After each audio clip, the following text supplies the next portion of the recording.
Igorot dito? Wow, ang dami! Okay. Yeah, I'll be talking about indigenous peoples kasi. So I just wanted to confirm that you will confirm your identities as indigenous peoples. Okay, thank you for confirming. And yeah, so we go. So eto, I'll be speaking about indigenous peoples. But let's start with 2009. 2009. Somebody came to Baguio and said this right in front, on the face of an Igorot crowd. Well, a crowd with Igorots. Hindi ako Igorot, tao po ako. Hindi Pangilinan. How does that feel? You know, for Igorots, ang hirap-hirap na prinoseso yung identity, to be proud of the identity. Tapos somebody comes and say, hindi ako Igorot, tao ako.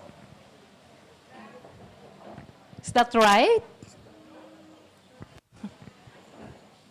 So despite what we call modernization, democracy, and everything, somebody comes and says this. It's so sad, no? Okay.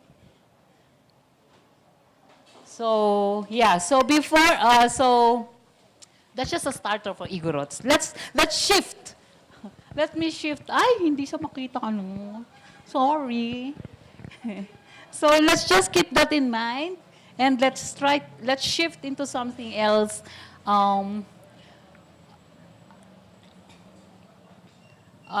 To some glimpses of tradition, particularly on water in Bisao Mountain Province, no? So we come to this concept of inayan.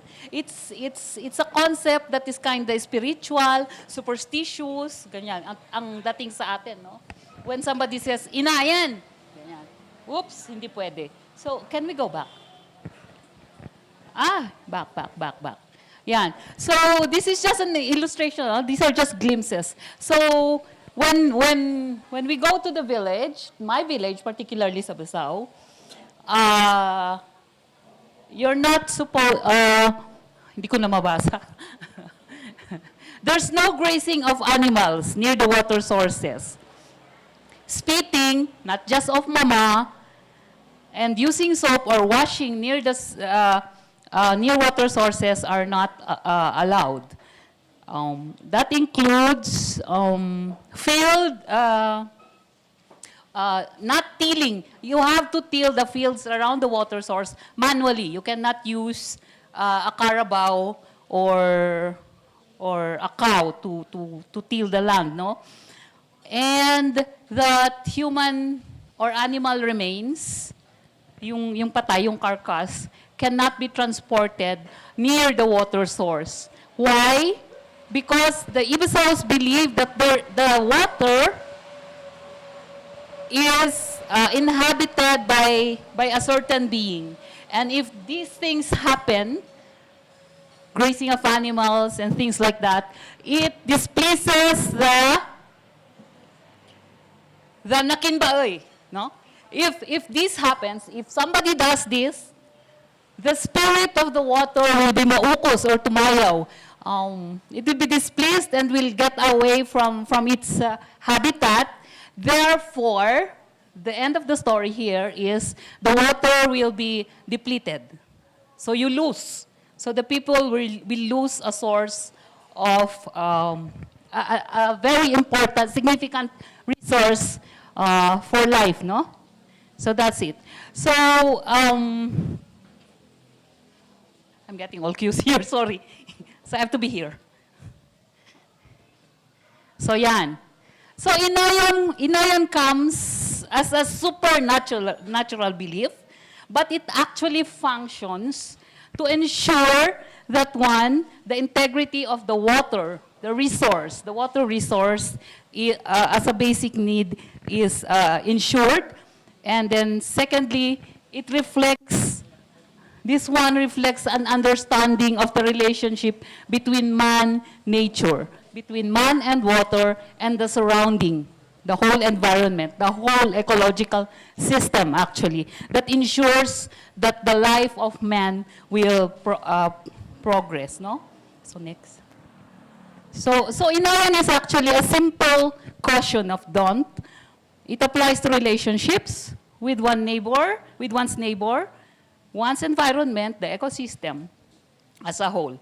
It does not absolutely prohibit you, but it just appeals to one's sense of morality and justice. Okay, so ano kinalaman nito kay Candy Pangilinan?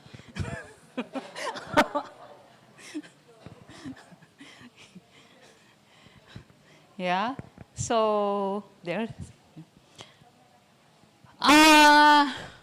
We are in a situation of global crisis. Do you agree? There's a lot of, there's crisis that's cutting across the environment, politics, and economics. And there's a lot of aggression on our resources because of the economic needs, but more because of our economic wants.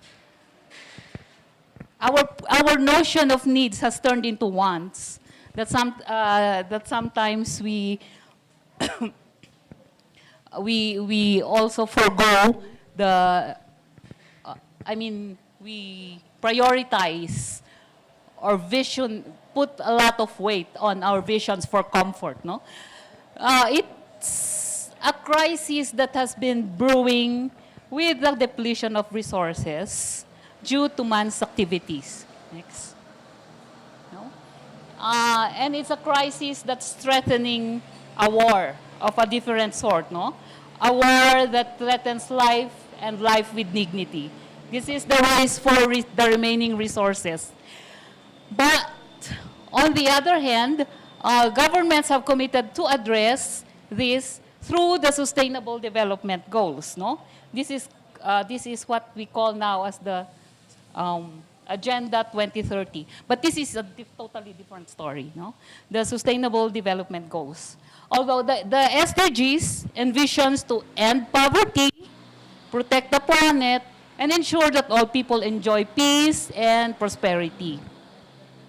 But as we said, how can we move to this if people are still so preoccupied by asserting themselves, their being, while at the cost of another, no? Like the first comment that was presented earlier.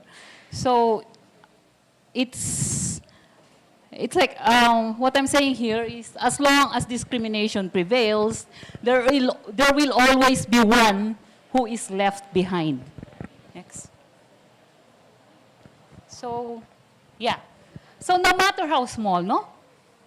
No matter how small, we all have contributions to make this world a better place. Somebody objected, it has to be the best place. Okay, so we make our best contribution for the best world that we want to have, no, and vision. And how do we do this? Very simple, basic steps. Acknowledgement and respect. Acknowledge diversity and respect human rights. And how? It's also through dialogue. No? This is our advocacy at Tebteba, no? To advance the rights of indigenous, particularly of indigenous peoples, in the local and global discourses of sustainable development, climate change, biological diversity, among others, ensuring that the cultural, gender, and the age factors are part of the lenses in looking at these areas, no, of human development, so that we hope to come to a world where there will be no such remarks as the first one, specifically for indigenous peoples who had a history and continue to experience their experiences of discrimination, no? And so it's a simple step of acknowledgement and respect. once you have this, things follow like you.